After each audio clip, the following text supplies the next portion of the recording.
Well, welcome back to another episode of the Maglife podcast. Today, I'm in Jacob Heppner. Somebody else, not me. It's actually not a bad name. Not me, but I kind of absorbed the podcast because it was Daniel Shaw's podcast before, and then now it's resorbed it. Yeah, resorbed. There you go. Office fan? Yeah, I love Office. Yeah. So we're here with Jacob Heppner in the Heppner barn. It's been an absolute blast. Yes, I'm really sore. We did what, maybe like 3 hours worth of workouts yesterday? We worked out from, you got here by 1, and we kind of set up, talked, chatted, got to know each other, before I decided to try and murder you in the heat. I let it get hotter. I let the sun bake the barn a little bit, get a little hot before we got started. And we worked out from about 2 to 3, took a lunch break, and then we were out here from 4 till 7 teaching tactical game stuff and also doing stages and workouts. So it was a long day. It was a lot, and I mean, I was sweating before we even got started. I'm sweating right now. Evidently, we brought the heat because it was like 80s. It was real nice till we got here. It was like 80 leading into the week, and I'm like, oh, he'll be fine. Then I saw the temperature. I remember texting you and saying, hey, start drinking water now because it's going to be hot. One step ahead of you. I was already chugging the liquid IVs and everything before just to be as prepared as I could. But I also didn't prepare physically at all. That was a huge mistake. You kind of told me coming in that you were like, this is going to be hard, but I think we talked about it, like everything we do is scalable. Yeah. So like, if you're having trouble, we can scale. It's not a big deal. Yeah. So in case you don't know, Jacob is an undefeated boxer, a tactical games national champion, and former D1 football player, correct? Oh, I wish. Oh. Is that the one that was wrong? Close. Where'd you find that at? I thought you said that at some point. Oh, no, definitely not. So I played NAIA, so it's like between D2 and D3 pretty much, NAIA. Okay. And I never started. I was a special teams guy. I was the math geek on the team who definitely keep the GPA on the team high, and I tutored all the kids who were started who sucked at math. Wow. So yeah, I was not good at college football, but I was on the team. Well, hey, it counts for something. I wasn't on any team, so that makes you feel any better. And I'm also not an undefeated boxer. So yeah, 1-0, just to make sure. Yep. 1-0, sure, yes, but you did beat a Navy SEAL, even though, yeah, he was little. Navy SEALs are feisty. I lost some weight for that. I walk around at 195, 200, and he walks around at 165. I don't think he knew my weight before he asked me. I don't think he realized my weight, and then when he figured it out, and I was absolutely okay with it. He was like, hey man, do you mind losing weight? And I was losing weight anyways training for it. So I think I got down to like 180. So it was within 10 pounds, which is still a lot, but whatever. How did you even get hooked up with that? Like, did somebody call you and say, hey, you want to box a Navy SEAL? No. So how it actually worked was, Josh, I've competed with Josh Bridges for many, many years in the CrossFit games. And Josh had gotten into boxing. He was a wrestler by trade. I think he wrestled in high school and he wrestled in college, actually down the road at Lindenwood. And was a grappler, but was not a striker, had never taken formal striker training for boxing. And so he started boxing as just kind of like just a fitness regimen to like enjoy himself. At the same time, Dave Castro, who's our director of online programming, training, does the whole 9 yards for CrossFit, a lot of stuff, kind of the face of CrossFit to a degree. He was also boxing, and they decided they wanted to box each other. And so they actually got on a card. They got on Eddie Hall and Thor were going to box, right? That heaviest weight heaviest boxing competition in history. So they got on that card because the card was filled with a bunch of people who were not technically boxers by trade, but were like quote unquote influencers, whatever you want to call them. And Dave kind of last minute, but kind of pulled out of the concept. I think it was kind of a lose-lose for him. Like it wasn't like he probably wasn't going to win and no one was going to be on Team Dave. I love Dave to death, but everyone was going to be on Josh's side regardless. It's going to be a lose-lose for him, but he ended up pulling out for whatever reason, which was okay. And so they called me. They had another guy that also wanted to do it, kind of got down the road, then kind of pulled out last minute. And so I was a last minute ditch effort and like with 6 months left, and I never boxed. So I learned how to box in like 6 months. It was cool. Well, I watched the fight. And it was much more entertaining than the Thor fight, I'll be honest. Thor fight, Eddie pulled out because he tore his bicep, right? Or tore something. And so last minute, within like a month, they pulled in, gosh, what is that guy's name? Arm wrestler. Can't think of his name. Doesn't matter. Yeah, no, it's on the tip of my tongue. British, I'm pretty sure, special forces, British or Canadian special forces. Super nice guy. Never had any experience boxing. Took the fight within a month. He wasn't gonna last a single round. Like it was just like meant to just be a filler kind of perspective. Like a tune-up almost. Yeah, it was just like, well, we got nobody else. Throw him out there, see what happens. He got paid good money, so. Yeah. Well, you're pretty involved in the fitness industry, obviously. That's kind of where you sort of made your name, right, with CrossFit and everything else like that. How'd you get to that point? Like, what made you decide that that was something you wanted to do? Yeah, so I had an internship leading into my senior year of college. So between my junior and senior year of college, I had an internship actually up the road here in Fort Leavenworth. I was working as a DoD civilian for the Army, and got an internship as like a math technician. They call it a math technician. It's essentially an operations research systems analysis kind of guy. Essentially, like we would use math to help them determine and make better decisions, informed decisions like, hey, what should we do? Let's use math to actually model that up and help you make a decision. Like an actuary kind of thing? Kind of, sort of. Okay. It's weird math crap. Anyways, doesn't really matter. Terrible I don't do it anymore. And so was working for them, going into my senior year of football, was obviously very in shape because of football shape, I should say. And someone I had worked with, a green suitor, his name is Major Craig, he actually pulled me aside one day. He's like, hey man, we do this thing called CrossFit. You should come along and try, because he knew I was working out and staying in shape for college football. He's like, you should come alongside and try it. And at first I was like, kind of sounds like a stupid name, like CrossFit, like what is that? And I did the thing you're not supposed to do, where I agree to do something before you ask, well, what is it, where is it, and what time is it? And I go, oh yeah, okay, sounds good, let's go do it. And I go, what time is it? He goes, oh, it's tomorrow at like 5 a.m. I'm like, okay, like this is way too early. Dang. So I showed up. Didn't really have any clue what I was doing. Wasn't really explained to me very well. Did this workout that had like rowing and toes to the bar in it. Couldn't do half the movements. I never touched a rower in my life, nor had I ever touched my toes to a bar, you know. And got done with it, and one of the guys comes up to me and goes, hey,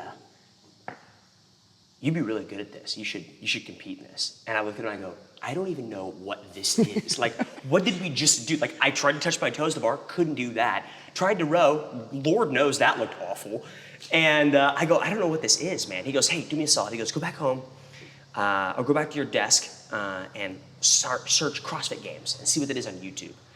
So I was like, all right, whatever, dude. So I went back, searched it up, and watched and realized that this was like an actual sport. Like it was a national, worldwide sport where you could show up and compete in it. This is the early days. This would have been like, I think I watched a video from like 2012, watched Rich Froning climbing ropes and doing thrusters or something, and realized it was a sport, and quickly realized like, hey, when I'm done with college football, like I need something to be competitive in. And I think most men need something to be competitive in, right? I agree. I'm not taking it to my workspace because then it's gonna be unhealthy work environment. Yeah. So I need something, so I started kind of trying that out more, realized I could be really good at this. It wasn't, it was essentially just a bunch of grunt work. It was like, how can you put your head down? Can you work? Can you shut your brain off?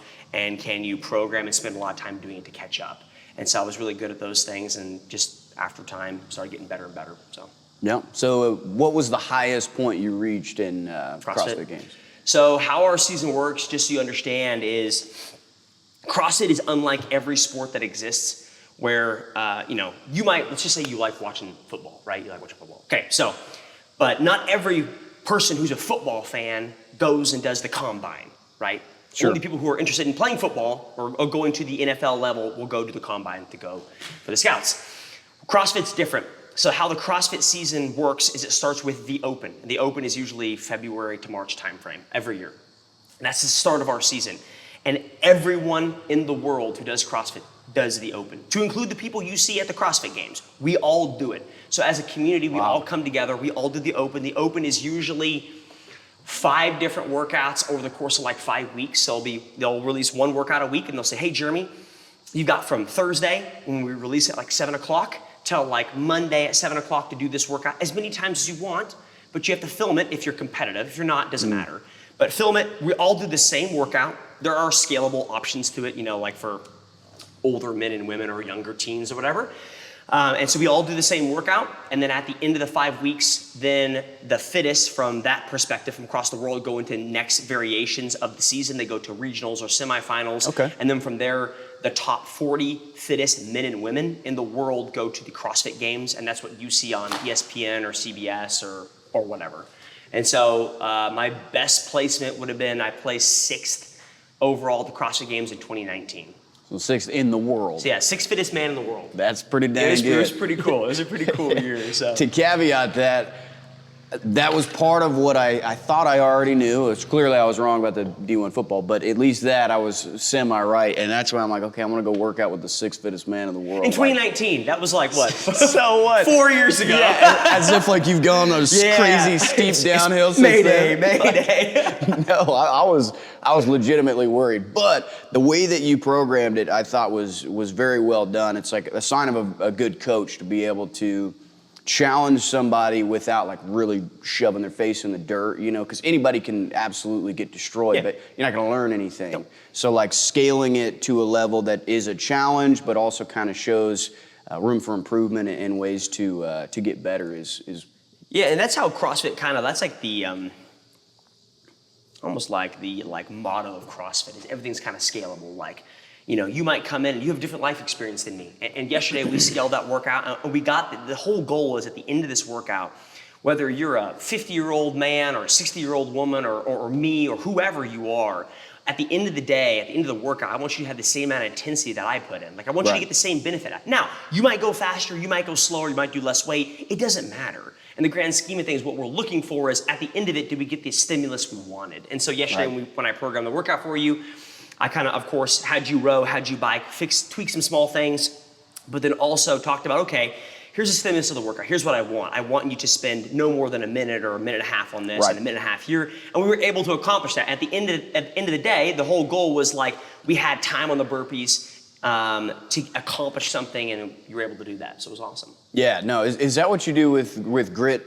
sports as well? Yeah, so Grit Performance, is an online, yeah, you're good. I also played D1 football too. So Grit Performance is like my online program. I program for a couple different companies online. One of them is the Tactical Games, which I'm sure we'll get to.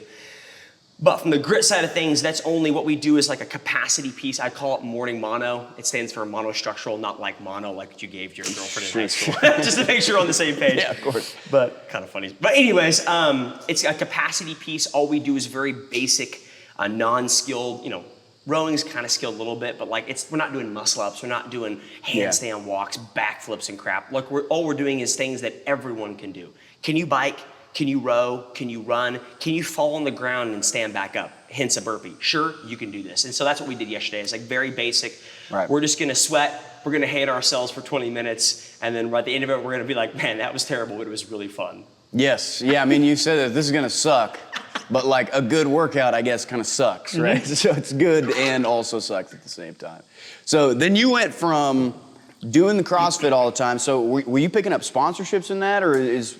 Yeah, so I work with some large companies in the CrossFit space. Obviously, the CrossFit space is the fitness industry, and you've seen it has now grown more since I've left in 2020. I guess 2020 would have been my last year in CrossFit competing. But worked with some large companies, was sponsored by Nike when Nike came into the CrossFit space. That was really cool coming in. Worked with a lot of big companies, created a lot of ideas, apparel in that space, and then kind of moved on to the shooting industry. So. Yeah, that's the next question. That's what we're here for. That's the fun stuff. Yeah, so what made you decide you want to start doing the tactical games? Yeah, so CrossFit in general, like when you are trying to go to the CrossFit games, right, there's expectations, right? Like first year, my rookie year is 2014, I go to the CrossFit games. Okay. And then now it's like, okay, I've made it. I should make it next year. I should make it next year. I want to do better next year. I want to improve next year, right? So there's always that concept of getting better every year, as in is there in every sport. Sure. And so along with that comes just your life revolves around that. You're not traveling, you're only focusing on that. And because of that, like CrossFit is not just like, oh, I'm going to be in the gym working out. It's now like, I need to be up making sure I'm eating correctly at home, I'm sleeping correctly, I'm not traveling, I'm only staying here. And so your life pretty much revolves around, as does any professional sport. And so I found like, man, my whole day revolves around this. I'm spending 7-8 hours a day doing I can't do anything else. And kind of lost the passion for it around 2020. It was a weird year. COVID happened, of course, and then we weren't sure if we were gonna have an actual CrossFit Games. It was just a weird season of the year for everybody, for anything. And so I decided, you know what, I've kind of lost my passion for competing in this. I should try something different. And around 2018, I had, as all CrossFitters do, I had a gun. I owned a pistol. couldn't tell you how to clean it, break it down, hardly could shoot the darn thing or hold it. And like all CrossFitters do, I was like, oh man, I should do some fitness and shoot. Just like, because that's what CrossFitters do. So I started like working out and shooting my pistol, kind of like basic stuff, like just burpees and shooting. And a couple people kept tagging me and messaging me on Instagram saying, hey, you should try out this thing called Tactical Games. And I was like, oh man, I don't know what that is. I looked it up and I was like, I'm not really interested. I'm obviously, it's like 2018, I'm still competing heavily in CrossFit. But I was like, you know what, I'll put it on the back burner. Like, if I ever decide to stop competing in CrossFit, that would be something cool to try. And so 2020 occurred, and I decided, you know what, after my season in 2020 ended in like October or November of 2020, I decided, okay, I should compete. I should try one event in the Tactical Games, just try one. If I hate it, never do it again. You know, give it a good old-fashioned try and then leave if I don't want to. So around January of 2021, I was asked to box. I was asked to learn to box, and then I was also decided I'm going to compete in Tactical Games. So in 2021, I labeled myself as the most dangerous novice on the planet because I could barely box, but I was just dangerous enough to box. You know, I could barely shoot, but I was just dangerous enough to shoot, right? And so, obviously pulled in a coach for boxing, but taught myself to shoot and boxed in 2021, and decided to kind of give it just a good old-fashioned try on Tactical Games. So my first one was April, I think, of 2021 in Utah. Gotcha. How'd that go? I went elite division because how the divisions for Tactical Games work is like the shooting is normally the same. The targets are the same for every division, but the fitness gets harder as you go up. Like intermediate is like our scaled perspective, and then they have tactical, which is a little bit heavier but not much, and then they have elite, which is the heaviest. So in the elite division, ended up taking 4th place overall. The 3 guys in front of me are still to this day some of the best shooters and best guys in our sport. And so I was happy with that. I did really well at the fitness. Sucked at the shooting. Like showed up, scope's not zeroed. Mount is backwards. Everything's wrong. But learned a lot, and that was the whole purpose of it. And really fell in love with the community. The community of the sport reminded me of very early on CrossFit. Very early on CrossFit, if you went to a local competition and let's say, like we just actually did this, right? We just talked about how to climb a rope, right?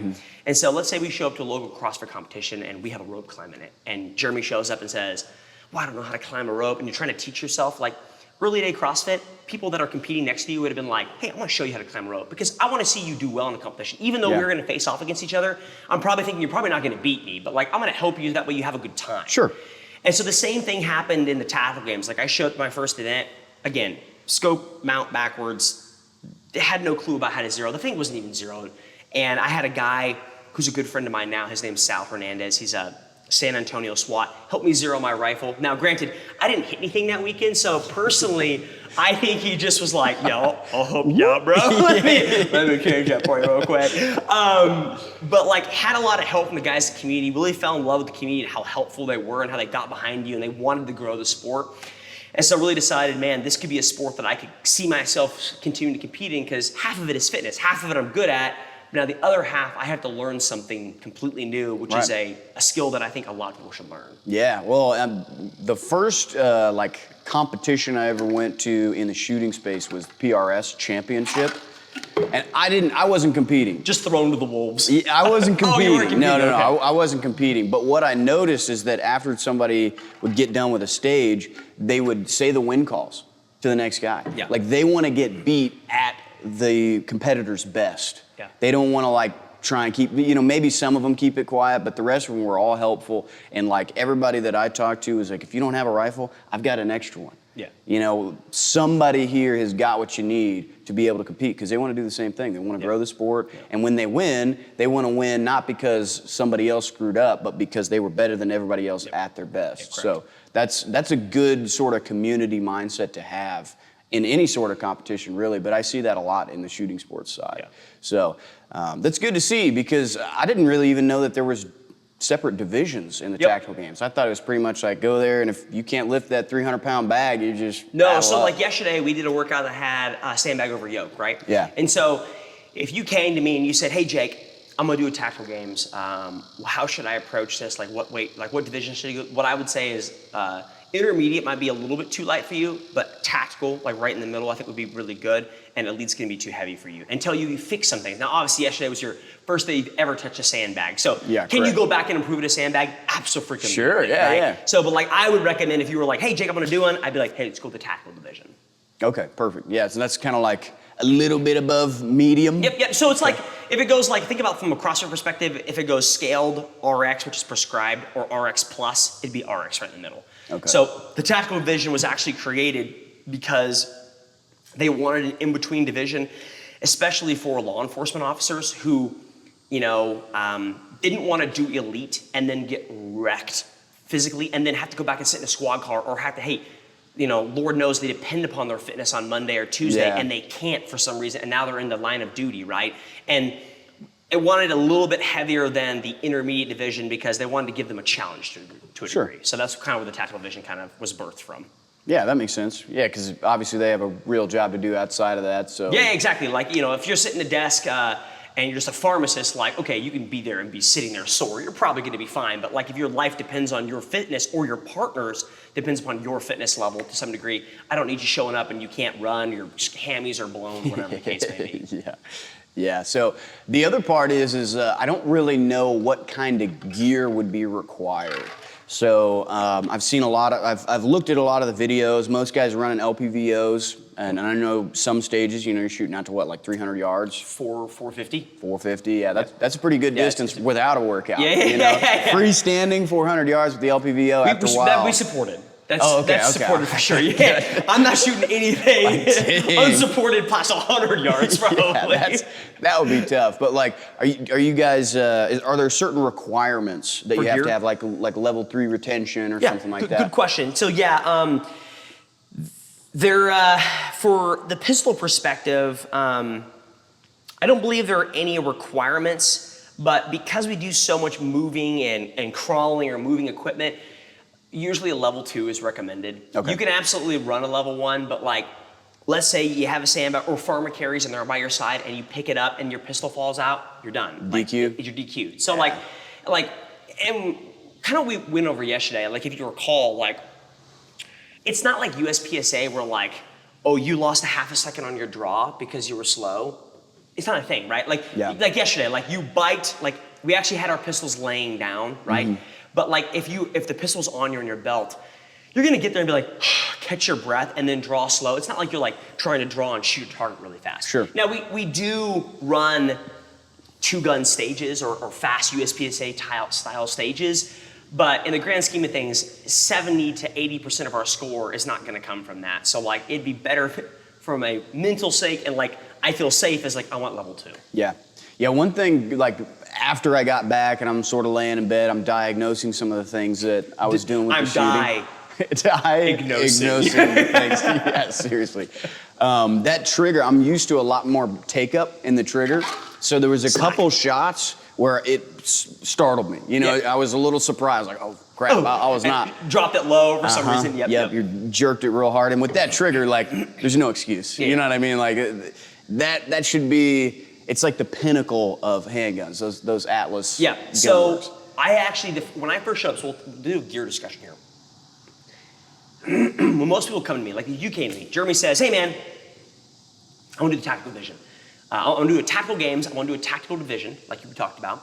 And this is what I have. This is the gear I have. I already saw your gear, right? So you had a 1x, just the red dot on top of your rifle, right? But you had an LVPO that you could install. Yep. It was a 1x8 Vortex Viper, right? Correct, yep. Perfect, okay.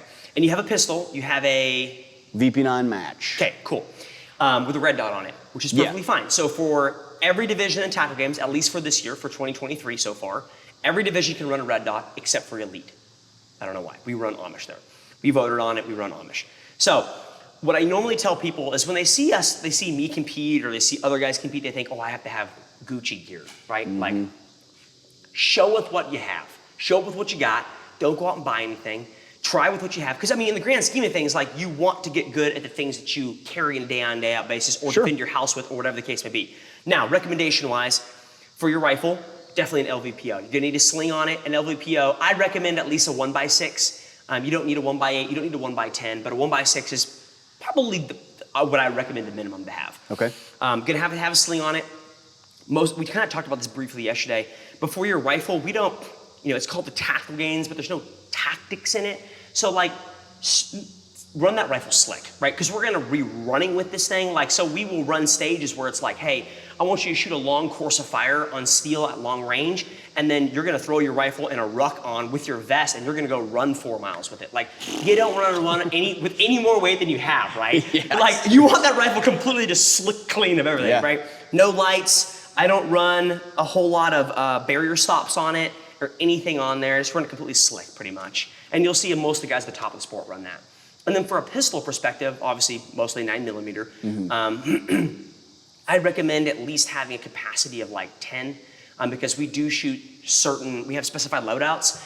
Sometimes we do shoot stages where it's like, hey, you need 3x12, 3x10 for your pistol, and so you don't really want to have to like count and load magazines randomly. So if you have at least like a capacity of like 10 to 12, you're kind of golden there. You can run a red dot on the top if you want to. You can run a compensator on your pistol. Oh, really? Yeah, you can run a comp on your pistol. You can't run a brake on your rifle. Yesterday he's zeroing his rifle, and I'm standing next to him. Didn't even think, I don't shoot next to people with brakes, ever. I was like, okay, he's got a brake on. Put a suppressor on that thing. Yeah, brought it just in case. Yeah, which is good. Yeah. But from the pistol perspective, you can run a red dot in any division except for elite, which you can. And then for the gear perspective, for the rest of it, honestly, just that plate carrier. I believe you run 15 pounds for men, and I believe 10 pounds for women.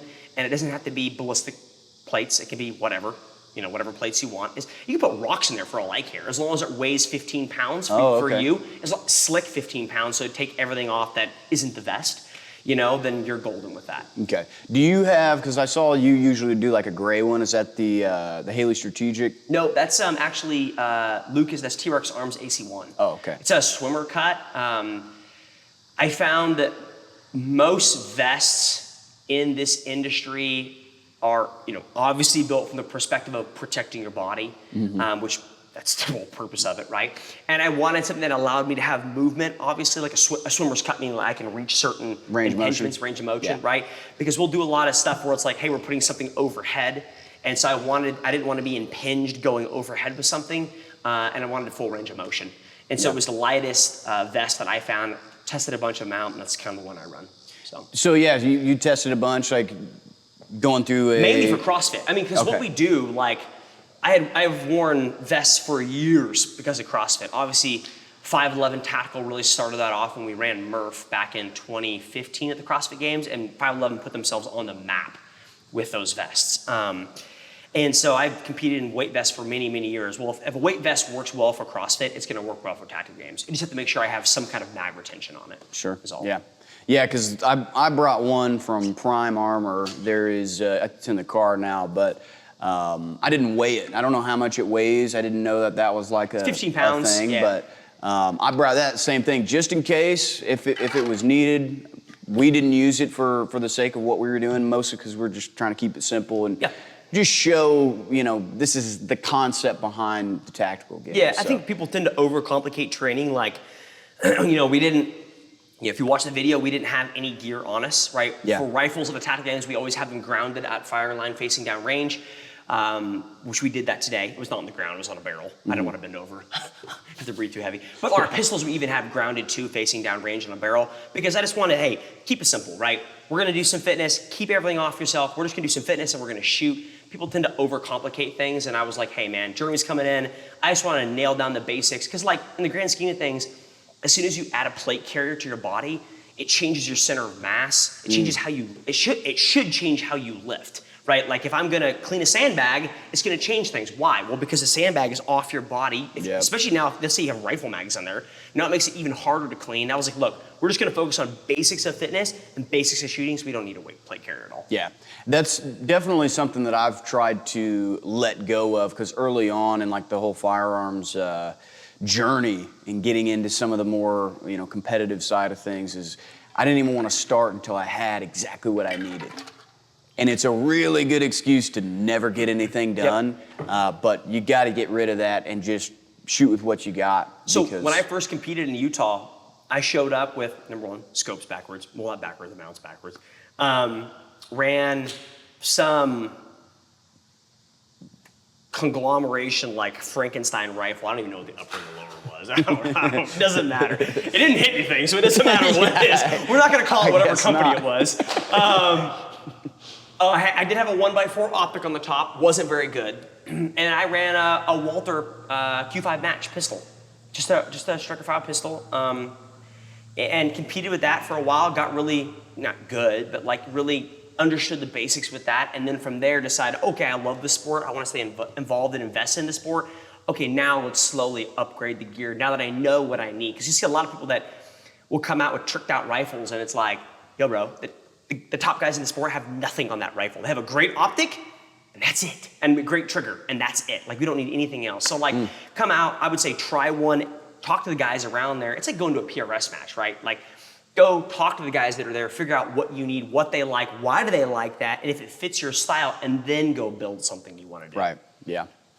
I got another question for you too, because I know a lot of guys or want to enter the fitness industry and the firearms industry and don't really know where to start. They don't know how to get into it. I mean, even I early on, I was just consuming everything, any bit of information I could find on any of it, because there wasn't like a class that says, all right, start here, learn this kind of stuff, and then you'll figure out everything else. Because when I entered, everybody knew everything about these guns, and I just didn't. So same thing when it comes to the fitness industry. How do you turn that into a job? How do you start actually like making money, getting sponsorships and stuff like that? From the fitness industry perspective? Well, or in tactical games, because now you're sponsored by Magpul. Yep. And Atlas, Cobalt, a bunch of good companies. So, it pays to be a winner, right? Yeah. Well, actually, So, funny story. I love telling stories. Funny story. So, I obviously I came in with a brand already, right? So I'm a little bit different than everyone else because. I've been shooting since beginning of 2021, pretty much. So I've been doing this for about 2.5 years, right? And so came with no shooting experience, no name in the shooting industry, but I had made a brand and a name for myself outside in a different sport. So when I had transferred in to the shooting and decided to compete in this, I had been hit up by a couple different companies. Magpul was actually the first one. Will from Magpul hit me up because he knew me from a different industry. Okay. And I think his thought was, which was a great concept, was like, hey, let's just roll some dice, see if he does well, and if he does it, he never does it again, who cares? But if he loves it and enjoys it and tries to do well at it, well then it's a all chips on red kind of thing. And so I was able to actually roll in and bring in a few sponsors before I even started competing. And I know that kind of irritated some people in the shooting industry. Like, this guy shows up and he's working with some higher name companies, but he's never even shot before. And oh, by the way, his scope mount is backwards kind of thing. But like the concept was, and I understand that thinking and I understand the irritation behind it, but the concept was like, I get that, but I had made a name for myself and a brand over here that you haven't done before. So now I'm just transferring my brand. Well, that brand still exists, but like I'm over here in a different industry now.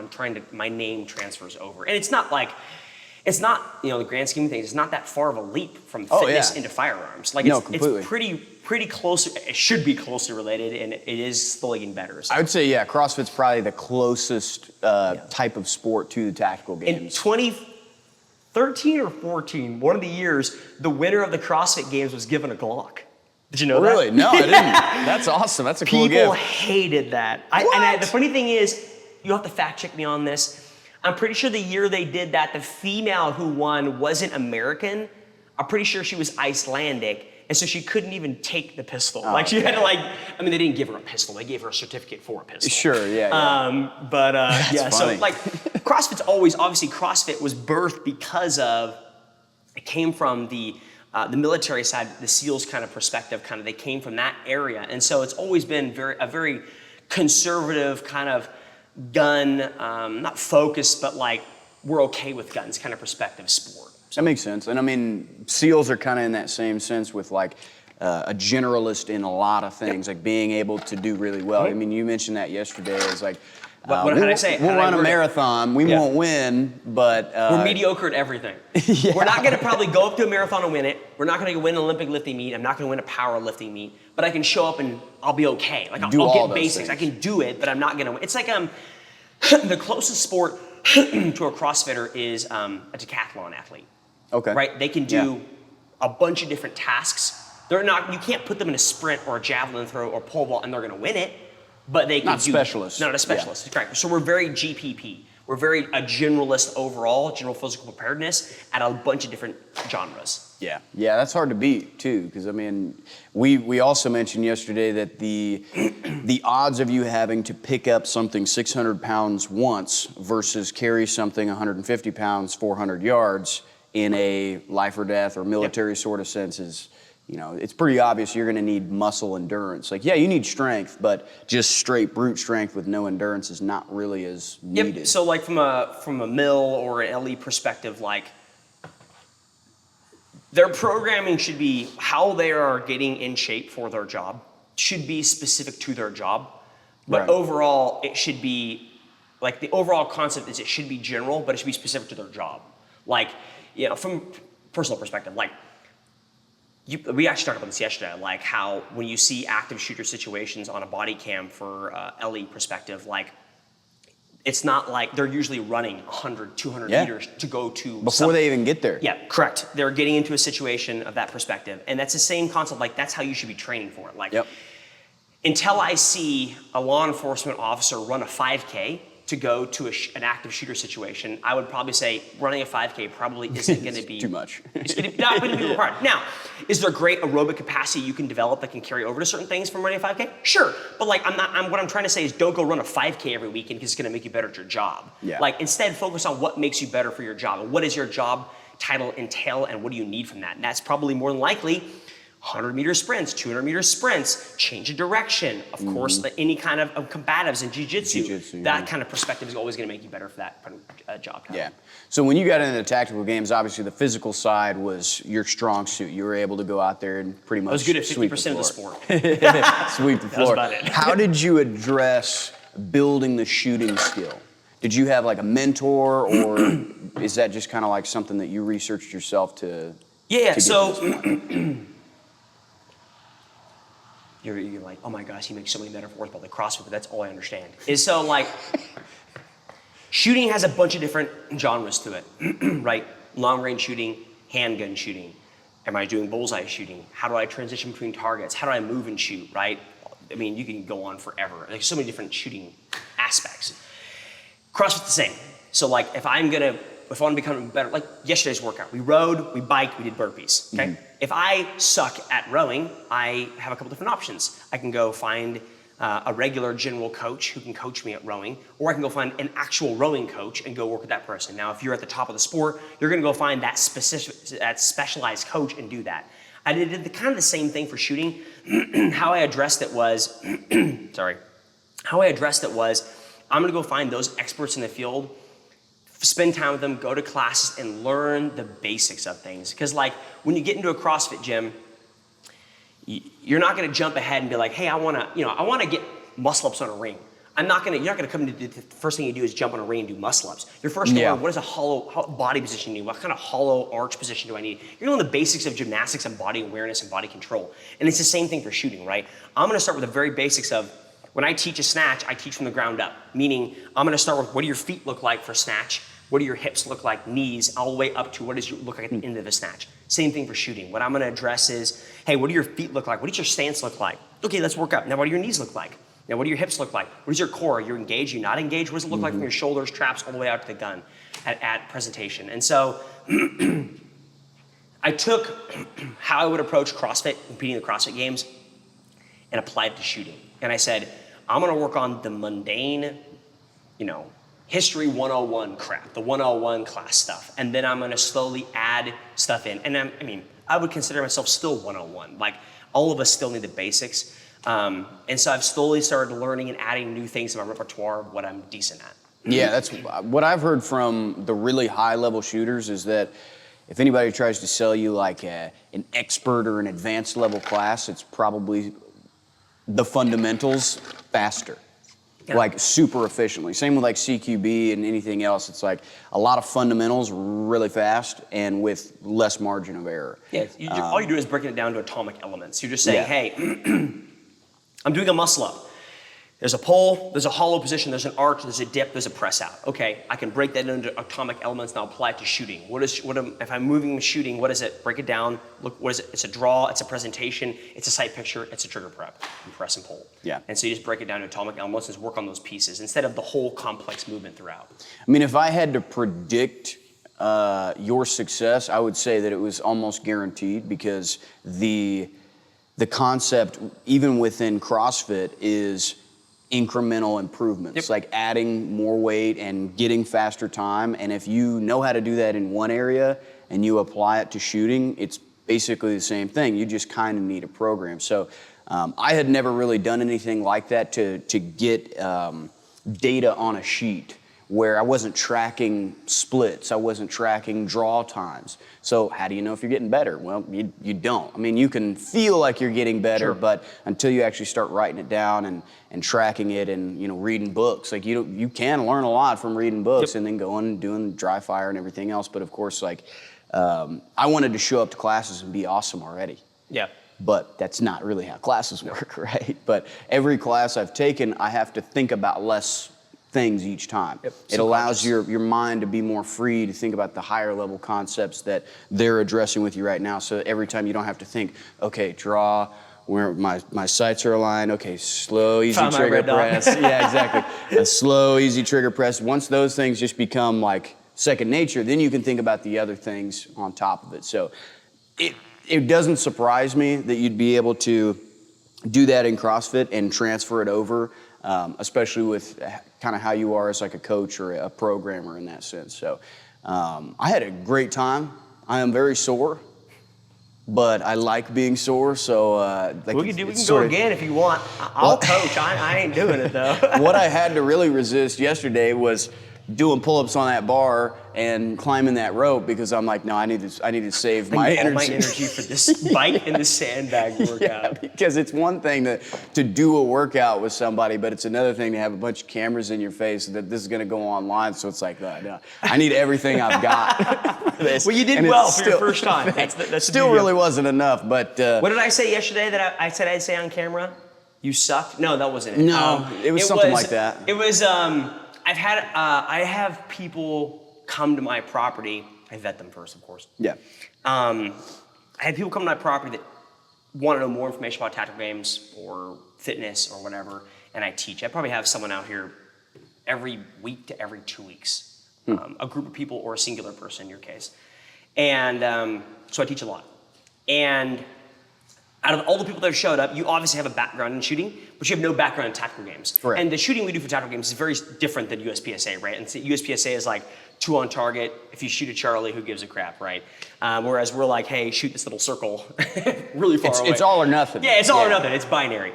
And so out of all the people I've trained for tactical games, you actually shot, I think, and learned the quickest out of everyone else. Hey, So, thanks, man. If I had to word, I'd give it to you, but I don't. That's all right. You also were almost the first person to throw up in my barn, but you didn't. I was actually kind of looking forward to that. Because I drank too much water too, so it's kind of weighing me down. I would have been able to sign the wall as the first guy. Yeah, my wife would have come in and be like, who signed the wall, the white wall with the black shirt? I'm like, I don't know who that guy is. Yeah. He's never invited back. I didn't tell him to.